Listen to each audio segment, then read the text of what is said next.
탄자니아에서 오랫동안 태권도로 선교를 했던 박상현 선교사님이 삶이 말한다라는 책을 썼어요. 근데 그 책 내용에 한 에피소드가 나오는데, 한 NGO 단체가 아프리카 부족의 한 마을을 방문을 했습니다. 근데 방문을 해보니까 얼마나 아프리카가 뜨거워요. 한낮에 이 여인들이 무거운 물통을 메고는 물을 기르려고 10km를 왕복을 하는 거예요. 얼마나 힘들겠어요. 물통도 무거운 데다가 햇빛도 따갑고 그걸 길어오기가 얼마나 힘들겠어요, 여인들이요. 그 모습을 보고 너무 안타까워서 그 소식을 전 세계에다가 알리고 모금을 하기 시작했습니다. 그러면서 돈을 다 모아서 그 마을 안에 우물을 파줬어요. 물 길을 안 가도 되도록 우물을 파주고 펌프를 설치를 해줬습니다. 그러니까 이제 멀리 수고할 필요가 없죠. 갈 필요가 없는, 너무 좋게 된 거죠.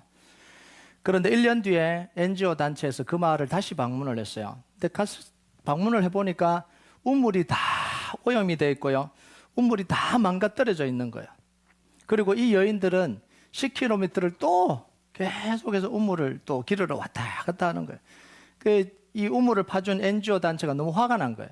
그 많은 돈을 들여서 그걸 팠는데 이거 도대체 누가 이렇게 오염을 시키고 누가 다 파괴를 했냐는 거예요. 너무 화가 나서 범인을 찾았습니다. 근데 범인을 찾아서 보니까 그 범인들이 누구냐면 물길을 다니는 여인들이에요. 다른 사람들이 아니라. 알고 보니까요, 이 여인들이 물을 기르러 10km를 걸어가는 시간이 유일하게 집에서 탈출할 수 있는 시간이에요. 남편으로부터, 아이로부터, 집안일로부터 유일하게 쉴 수 있는 그 시간인 거죠. 그러니까 우물을 파서 그 자유를 다 빼앗아 버린 거예요. 그러니까 스스로 다 망쳐버린 거예요. 그러면서 다시 또 10km를 걸어서 물 기르러 다니고. 때로는 우리가 누군가를 열심히 도와준다고 하는데 그 사람은 너무 힘들 수도 있어요. 우리는 열심히 도와준다고 하는데 그 사람은 힘들죠. 그리고 그 도움을 주는 게 우리만의 만족일 때도 있습니다. 이렇게까지 우물 파줬는데, NGO가 그럴 거 아니에요. 이렇게까지 우물 파줬는데 이렇게 많은 돈을 들여서 했는데 왜 고마워하지 않냐. 더 힘들게 만드는 거거든요. 반대로 누군가를 열심히 괴롭힌다고 하는데 오히려 그 사람을 잘 되게 할 수도 있어요. 이게 요셉의 케이스가 이런 케이스잖아요. 한번 읽어볼까요? 창세기 50장 20절 같이 읽겠습니다. 시작. 당신들은 나를 헤아려 하였으나 하나님은 그것을 선으로 바꾸사 오늘과 같이 많은 백성의 생명을 구원하게 하시려 하셨나니.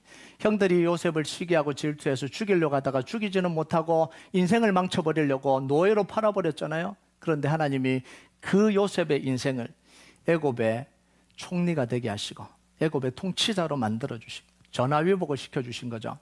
여러분, 우리는요, 어떤 일도 하나님의 손에서 모든 것이 합력하여 선으로 바꿀 수 있다는 그 믿음을 가지고 살아야 되는 거예요. 그곳에서 우리 믿음이 생겨날 수 있는 거죠. 하나님이 역사하시면 이 어려움도, 이 박해도, 이 방해도 바꿔 놓을 수 있다는 하나님을 믿는 게 우리 믿음이에요. 지금 바울의 목적지가 로마로 정해졌습니다. 이제 로마로 가야 되겠다고 로마로 정해졌어요. 그런데 그 로마로 가는 바울을 도와주는 사람이 아무도 없어요. 다 방해만 합니다. 유대인들은 바울을 죽이려고 그러고요.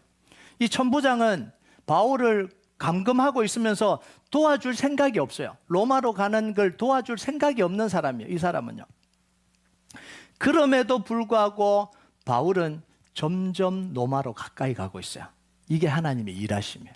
아무도 안 도와주는데 다 방해만 하고 있는데 바울의 인생은 점점 로마로 가까이 가요.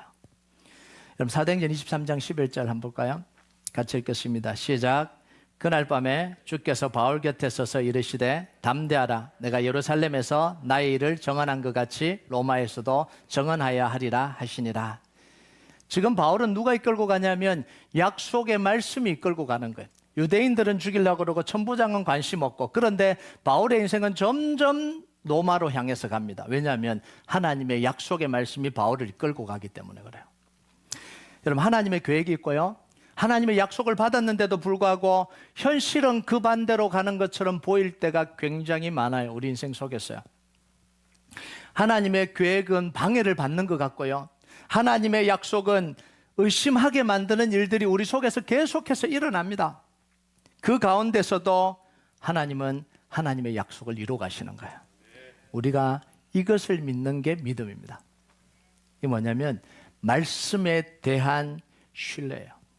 환경을 보는 게 아니라 하나님 말씀에 대한 신뢰예요. 산헤드린 공회를 통해서 바울을 죽이려고 했던 이 유대인들의 1차 시도가 무산되고 맙니다. 좌절되어 버렸어요. 왜냐하면 산헤드린 공회가 모여서 바울을 고소하고 거기서 돌로 치려고 모든 걸 다 준비를 했습니다. 그런데 이 바울이 산헤드린 공회가 사두개파와 바리새파로 구성된 걸 알고 자기는 바리새파인데 부활 때문에 내가 고통당한다 그러면서 바리새파에게 도움을 요청했습니다. 그러니까 바리새파가 들고 일어난 거죠. 그러니까 죽이려고 판결을 내려야 되는데 고소도 못하고 싸우다가 끝이 나버렸어요. 자, 그러니까 얼마나 분하겠어요. 그럼 악한 사람들은요, 악한 행동을 한 번 좌절됐다고 멈추지 않아요. 이게 악한 사람들입니다. 다 잡은 먹이를 눈앞에서 놓친 이 유대인들이요, 분이 풀리지가 않는 거예요. 너무너무 분이 안 풀린 거죠. 그래서 더 혈안이 돼서 바울을 죽이려고 합니다. 그럼 12절과 13절을 보면요, 우리 같이 읽겠습니다. 시작. 날이 새매 유대인들이 당을 지어 맹세하되 바울을 죽이기 전에는 먹지도 아니하고 마시지도 아니하겠다 하고 이같이 동맹한 자가 40여 명이더라. 여러분, 바울을 죽이기 위해서 40명의 결사대가, 비밀 결사대가 조직이 됐습니다. 여러분, 한 사람이 나를 죽이려고 해도 얼마나 무서워요. 그런데 40명이 바울을 죽이기 위해서 모였어요. 그리고 그 바울을 죽이기 전까지는 절대로 먹지도 않고 마시지도 않겠다라는 거예요. 여러분, 여기서 어떻게 바울이 살아날까요? 여러분, 우리 인생 속에서요, 한 사람만 작정하고 나를 괴롭히려고 작정하면요, 그 인생 괴롭잖아요. 근데 40명이 자기를 죽이려고 하는 그 상황 속에 바울이 얼마나 괴롭겠어요. 자, 이들이 세운 계획은요, 대충 세운 계획이 아닙니다. 굉장히 치밀한 계획을 세워요. 15절을 같이 한번 볼까요? 같이 읽겠습니다. 시작. 이제 너희는 그의 사실을 더 자세히 물어보려는 척하면서 공회와 함께 천부장에게 청하여 바울을 너에게로 데리고 내려오게 하라.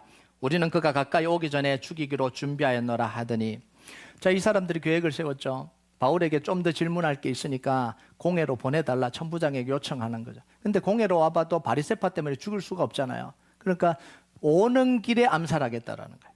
아무도 모르게 자기들끼리만 다 모의를 해서 데리고 내려오는 길에 중간에 암살자를 둬서 바울을 지도서도 모르게 죽이겠다, 이런 이야기죠. 여러분, 이거 누가 알겠어요? 바울은 죽은 목숨이죠. 더 이상 살아날 기미가 없어요. 자, 그런데 여기서 갑자기 바울의 생질이 등장합니다. 조카죠. 누나의 동생이에요. 누나의 아들이죠. 동생이에요. 누나의 아들이에요. 조카가 등장해요. 자, 23장 16절 볼까요? 시작. 바울의 생질이 그들이 매복하여 있다함을 듣고 와서 영내에 들어가 바울에게 알린지라. 자, 그런데 성경에서 바울의 조카가 누군지 한 번도 언급한 적이 없어요. 그리고 이 조카가 바울을 죽이려고 하는 암살 계획을 어떻게 알았는지도 설명도 안 해요. 전혀 알 수 없어요. 갑자기 등장을 해요. 이게 뭐냐면 하나님의 개입하심입니다. 여러분, 우리 인생 가운데 하나님의 개입하심이 있어요. 모든 일에 다 우리가 원하는 대로 되지 않지만 하나님이 정말 필요하실 때는 하나님의 긴급한 개입하심이 이루어진다라는 이야기예요. 그러니까 절망하실 필요가 없는 거죠. 왜? 하나님의 개입하심이 있기 때문에 그래요. 바울의 조카의 등장으로 상황이 굉장히 급박해졌어요. 천부장은요, 단 한순간도, 그 이야기를 듣고 단 한순간도 지체하지 않고 예루살렘에 있는 이 바울을 총독이 있는 가이사라로 내려보내려고 모든 계획을 다 세웠습니다. 안달이 난 거예요. 바울이 죽으면 안 되니까. 40명이 죽이려고 지금 작정을 했다면 언제 죽일지도 모르는 거죠. 안토니오 요새로 침범해서 죽일지도 모르는 거예요. 그러니까 자기가 데리고 있는 때에 바울이 죽으면 안 되는 거예요. 그러니까 한시도 지체하지 않고 바울을 자기의 손에서 총독에게 보내려고 지금 모든 작전을 다 세워요. 23절과 24절 한번 볼까요? 같이 읽겠습니다. 시작. 백부장 둘을 불러 이르되 밤 제3시에 가이사라까지 갈 보병 200명과 기병 70명과 창병 200명을 준비하라고, 또 바울을 태워 총독 벨리스에게로 무사히 보내기 위하여 짐승을 준비하라 명하며. 자, 천부장이 바울을 이 가이사라까지, 총독에까지 보내려고 하는데 조치를 취하는 모습을 한번 보세요. 보병 200명, 기병 70명, 창병 200명을 동원했습니다. 다 합치면 몇 명이죠? 470명이요. 거기다가 지휘관인 백부장 2명까지 투입을 했어요. 그러니까 예루살렘에서 주둔하고 있던 로마 수비대 절반을 동원한 거예요. 한 사람 제수를 보내는데, 여러분 이런 경우는 없어요. 한 사람 제수를 보내는데 몇 명 딸려서 보내지. 로마 수비대가요, 예루살렘의 치안을 다 담당해야 돼요. 1000명이요. 그런데 절반의 사람을 바울을 호송하기 위해서 다 투입을 해요. 그리고 보내는 시간도 다음날 아침이 아니에요. 밤 3시에. 이거 뭐냐면 밤 9시예요. 6시간 보태면 유대 시간 나온다 그랬죠? 밤이니까 밤 9시예요. 밤에 아무도 모르게, 암살자들을 모르게 이 바울을 예루살렘에서 가이사라로 옮기겠다, 이런 이야기예요. 여러분, 천부장의 행동은요, 어떤 일이 있어도 바울을 죽게 내버려 두지 않겠다라는 거예요. 모든 수단을 다 동원해서 바울을 살리겠다라는 거예요. 자, 그런데 천부장은요, 바울을 돕기 위해서 이 일을 한 게 아니에요. 살리겠다고 의지를 가지고 하는데 바울을 위해서 한 게 아니에요. 천부장은 바울의 안위와 안전에는 별로 관심이 없어요. 철저하게 자기 이익과 출세를 위해서 행동하고 있는 거예요. 자, 26절에 30절까지 보면 천부장이 총독에게 바울을 보내면서 쓴 내용이거든요. 여기에 보면 천부장의 의도가, 자기 속내가 고스란히 다 드러나요. 우리 같이 한번 읽어볼까요? 시작. 글라우디오 루시아는 총독 벨리스 각하께 문안하나이다. 이 사람이 유대인들에게 잡혀 죽게 된 것을 내가 로마 사람인 줄 들어 알고 군대를 거느리고 가서 구원하여다가 유대인들이 무슨 일로 그를 고발하는지 알고자 하여 그들의 공회로 데리고 내려갔더니 고발하는 것이 그들의 율법에 관한 것뿐이요 한 가지도 죽이거나 결박할 사유가 없음을 발견하였나이다. 그러나 이 사람을 해하려는 관계가 있다고 누가 내게 알려주기로 곧 당신께 보내며 또 고발하는 사람들도 당신 앞에서 그에 대하여 말하라 하였나이다 하였더라. 자, 두 가지를 하는데 첫 번째는 뭐냐면 천부장은 지금 바울을 보호하려고 그런 게 아니라 골치가 아프니까, 데리고 있으면 골치가 아프니까 빨리 총독에게 보내려고 하는 거예요. 바울이 로마 시민이기 때문에 행여나 자기가 보호하고 있을 때 바울이 죽기라도 하면 그 모든 책임을 자기가 다 져야 되는 거예요. 그래서 그 책임을 안 지려고 그러는 거예요. 그러면서 빨리 총독에게 그 책임을 떠넘기려고 하는 거예요. 그 밤에. 그러면서 총독에게는 뭐라 그래요? 이 속내를 안 드러내죠. 마치 총독에게 재판을 부탁하는 것처럼, 제가 감당할 수 없는 문제입니다. 능력 있으신 총독님께서 이 재판을 해 주십시오. 마치 이렇게 부탁하듯이 이야기를 해요. 또 두 번째요. 총독에게 자기를 잘 보이려 하려고 자기가 했던 모든 일을 과장하거나 부풀립니다. 27절을 보면요, 이 사람이 유대인들에게 잡혀 죽게 된 것을 내가 로마 사람인 줄 들어 알고 군대를 거느리고 가서 구원하여다가, 이게 사실이 아니잖아요. 우리가 봤잖아요. 이게 사실이 아니에요. 천부장은요, 바울이 로마 시민이기 때문에 그를 구하려고 군대를 보낸 적이 없어요. 그냥 유대인들이 소동을 일으키니까 그 소동을 진압하러 군대를 보냈을 뿐이에요. 자기에게 불이익 당할까 봐. 그런데 자꾸 보니까 바울이 로마 시민이라는 걸 알게 된 거예요. 그때 알게 된 거예요. 그것도 그냥 알게 된 게 아니라 신문하려고, 채찍질 하려고 그러다가 바울이 항의를 해서 알게 된 거잖아요. 그런데요, 이 총독은 뭐라 그래요? 천부장은 내가 로마 시민인 줄 알고 군대를 다 동원해서 건져왔습니다. 내가 잘한 거 아닙니까? 이런 거예요. 사실이 아닌데. 그리고 채찍질을 하려고 했던 자기의 잘못은 쏙 다 빼버립니다. 여러분, 이게 사람들이에요. 사람들은 자기 이익을 원한다면 늘 거짓을 사실처럼 이야기할 수 있는 게 이게 사람들이에요. 자기가 불리한 이야기는 다 빼고 자기가 한 일을 과장하거나 변경해서 하는 게 이게 사람들이에요. 여러분, 천부장의 의도대로 바울의 이송 작전은 성공적으로 끝났어요. 31절에 32절까지 보면요, 우리 같이 한번 읽어볼까요? 시작. 보병이 명을 받은 대로 밤에 바울을 데리고 안디바드리에 이르러 이튿날 기병으로 바울을 호송하게 하고 영내로 돌아가니라. 자, 밤에 예루살렘을 출발한 군대가 밤새도록 가요. 그리고 안디바드리에 도착합니다. 이 안디바드리는 어디냐면 지중해 연안에 있는 도시입니다. 헤롯 대왕이 자기 아버지 안티파스의 이름을 따서 건설한 요새로 만든 도시예요. 약 한 56km 되거든요. 예루살렘에서 안디바드리까지 56km 정도 돼요. 군대가 작전을 할 때요, 한 시간에 움직이는 거리가 4km입니다. 이게 군대 저거예요. 그러면 56km 가려면 14시간 움직인 거잖아요. 밤새도록 밤 9시에 출발해서 오후 1시 그 다음날 오후 1시에 도착을 한 거예요. 얼마나, 그리고 500명, 470명을 동원해서 바울을 호송 작전을 한 거예요. 얼마나 대단한 작전을 한 거죠. 자, 이제 56km를 내려왔으니까, 밤새도록 왔으니까, 바울이 암살당할 위기는 넘겼다라고 생각을 하고요. 이제 다 돌려보냅니다. 기병대 70명만 남겨두고 다 돌려보내요. 그래서 안디바드리에서 가이사라까지는 기병대가 호위하도록 합니다. 그리고 나머지 400명이죠. 400명은 돌아가요. 자, 여기서 한번 보세요. 유대인들은요, 인간이 짜낼 수 있는 모든 계획을 다 동원해서 바울을 죽이려고 했습니다. 사내들인 공회를 죽이려고 하다가 안 되니까 40명의 이 비밀 결사대를 만들고요. 또 바울이 내려오는 사이에 그 사이에서 암살시키려고 하고 모든 계획을 다 만들었어요. 그런데 하나님은 바울의 목숨을 그들 손에 넘겨주지 않았어요. 죽어야 되는데 안 넘겨줘요. 하나님이 안 넘겨줘요.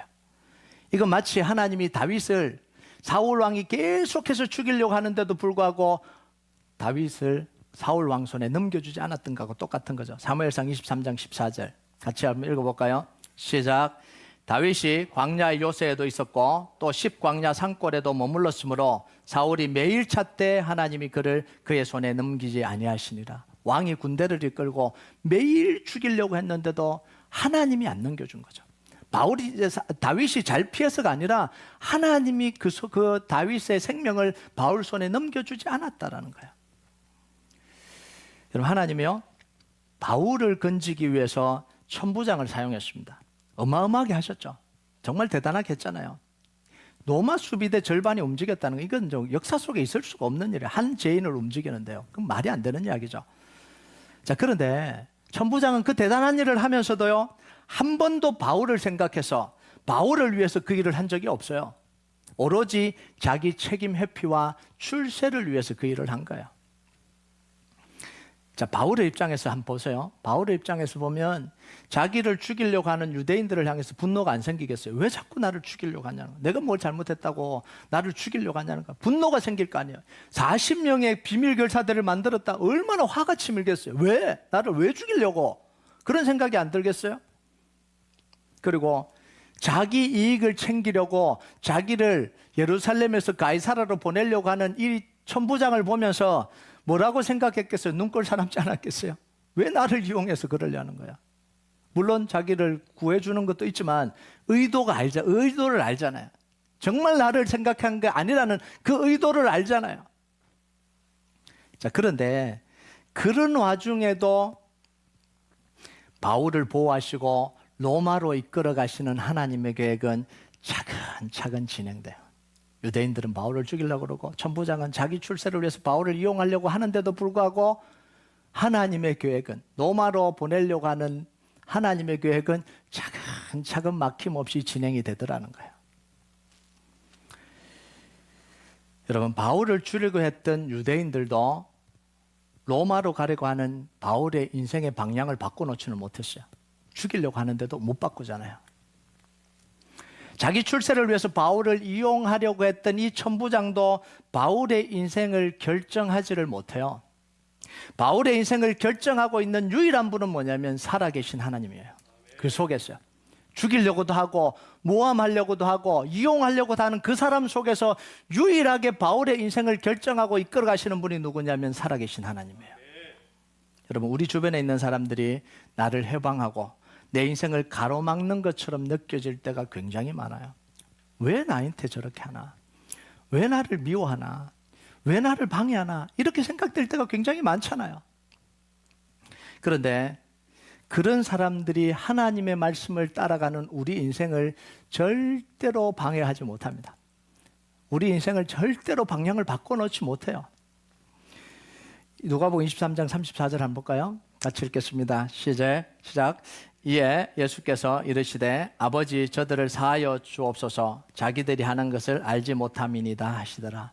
십자가에 못 박히는 예수님, 자기를 채찍질고 모함하고 비난하고 침뱉고 그런 사람들을 향해서 하나님께 기도합니다. 하나님, 저들의 죄를 용서해 주십시오. 저들이 하는 일을 알지 못합니다. 여러분, 이들이요, 예수님이 가는 길을 막으려고 채찍질하고 모함하고 손가락질하고 끝내는 십자가에 매달아 죽여버렸잖아요. 그런데도 예수님이 이루시는 구원의 역사는 방해할 수 없어요. 십자가에 매달았는데도 하나님이 구원해 가시는 구원의 역사는 못 막는다라는 이야기예요. 여러분, 우리는요, 우리 인생을 가로막는 사람들에게 너무 많은 에너지를 쏟고 있는 거예요. 꼴사나운 행동을 하는 사람을 보면서 너무 많이 신경을 써요.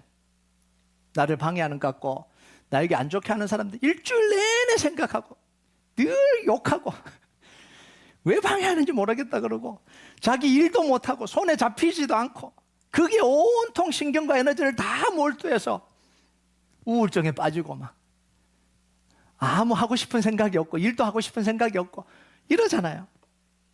심지어 그런 사람들 때문에 우리의 인생의 방향도 스스로 바꿔버립니다. 저런 사람들 때문에 나 이거 안 할 거야. 이 사람 때문에 나 이거 안 할 거야. 여러분, 그런데요, 내 인생의 중요한 결정권을 다른 사람에게 맡기지 마세요. 내가 하나님을 사랑하고 내가 하나님을 섬기고 싶고 내가 하나님께 대해서 뭔가를 하고 싶은 것을 다른 사람 때문에 변경하지 말라는 이야기예요. 왜 그 사람이 내 인생을 결정해야 돼요? 내가 하나님을 사랑하고 내가 하나님의 사람으로 살아가고 내가 하나님의 뜻을 위해서 살아가는데 왜 다른 사람 때문에 내 결정권과 내 인생의 방향이 바뀌어져야 되냐는 거예요. 사람들이 왜 저렇게 이야기하냐, 욕하냐, 방해하냐, 그럴 필요가 없어요.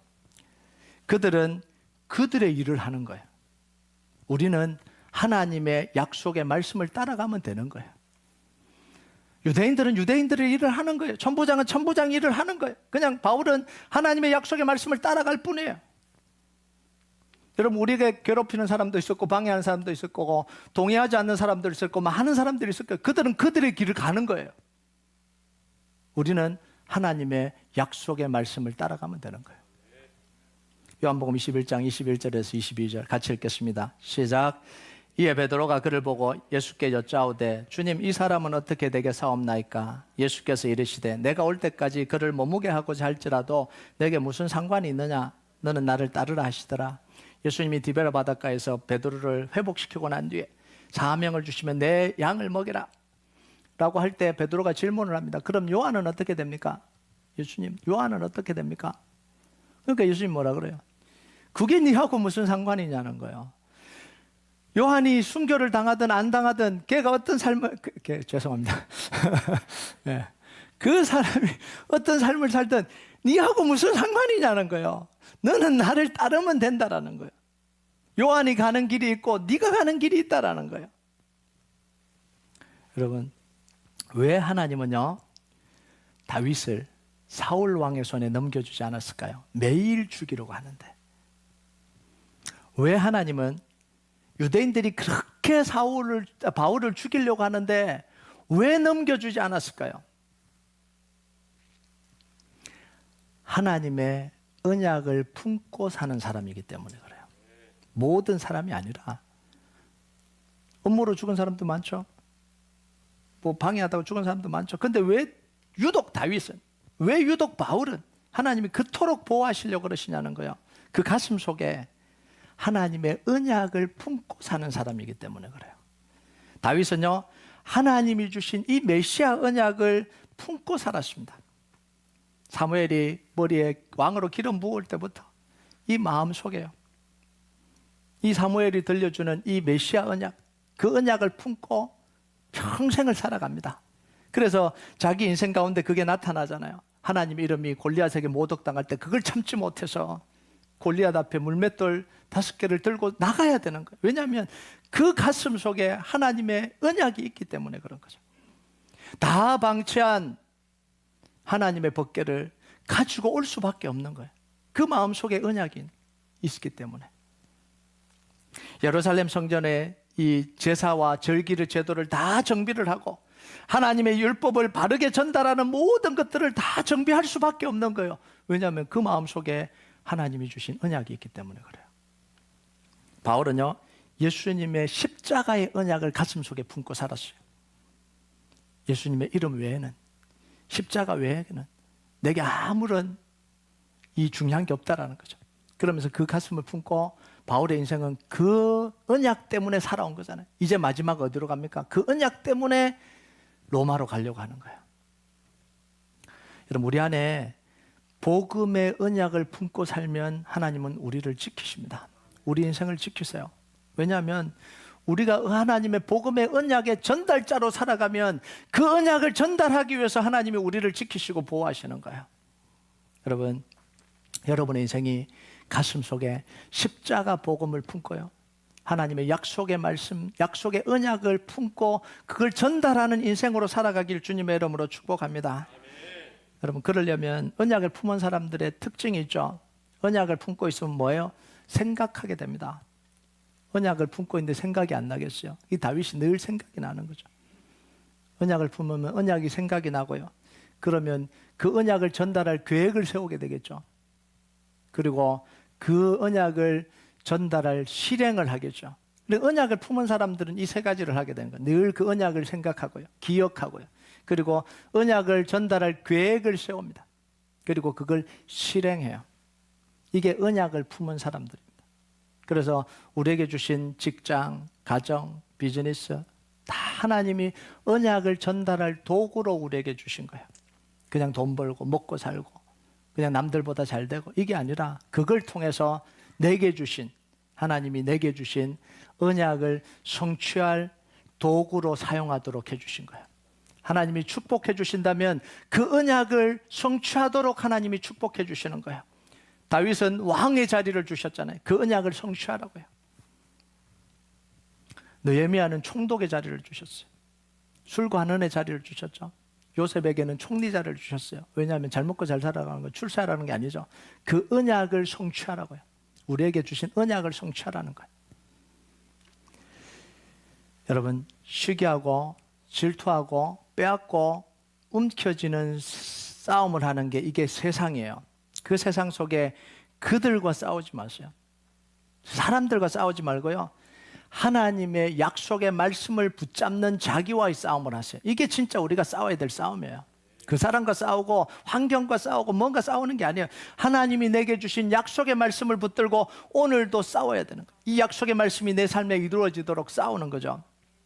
그리고 하나님의 말씀이 우리 삶에 이루어지도록 간절히 기도하세요. 간절히 소망하세요. 그리고 생각하고 그 말씀을 생각하고 그 말씀을 이룰 계획을 세우고 실행하세요. 그럼 하나님이요, 올 한 해 이 말씀, 약속한 말씀을 통해서 여러분 삶 속에 놀라운 일을 이루어 가실 겁니다. 그 축복이 여러분의 인생 가운데 펼쳐지길 주님의 이름으로 축복합니다. 우리 같이 찬양하도록 하겠습니다. 이 찬양 하나님 앞 좀 올려드립시다. 세상이 아무리 어렵고 힘들고 고통스러워도요, 내 아버지 그 품 안에서 내 영혼은 안전합니다. 주 약속 안에서 내 영혼 평안해. 내 뜻보다 크신 주님의 계획 나 신뢰해. 두려움 다 내려놓고 주님만 의지해. 주 안에서 내 영혼 안전합니다. 우리가 이 고백 하나님 앞에 같이 올려드리겠습니다.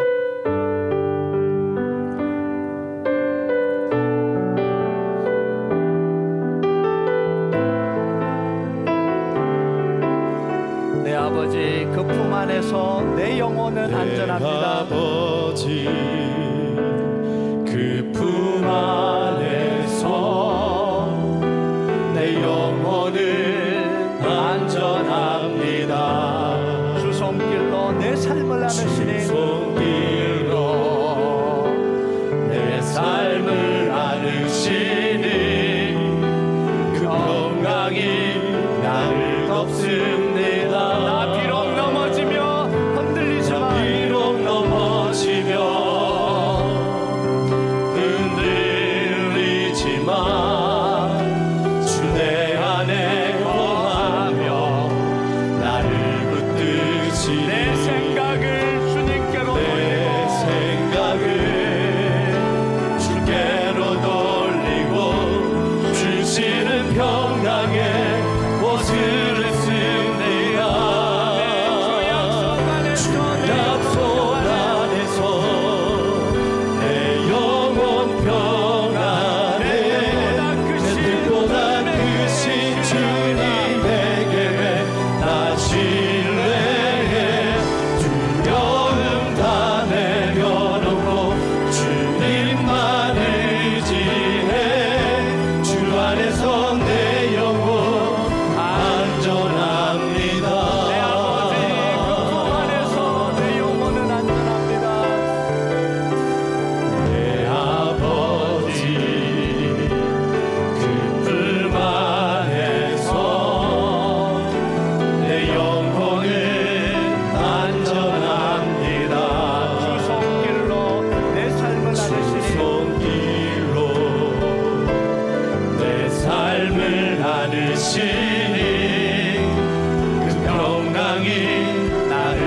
없으리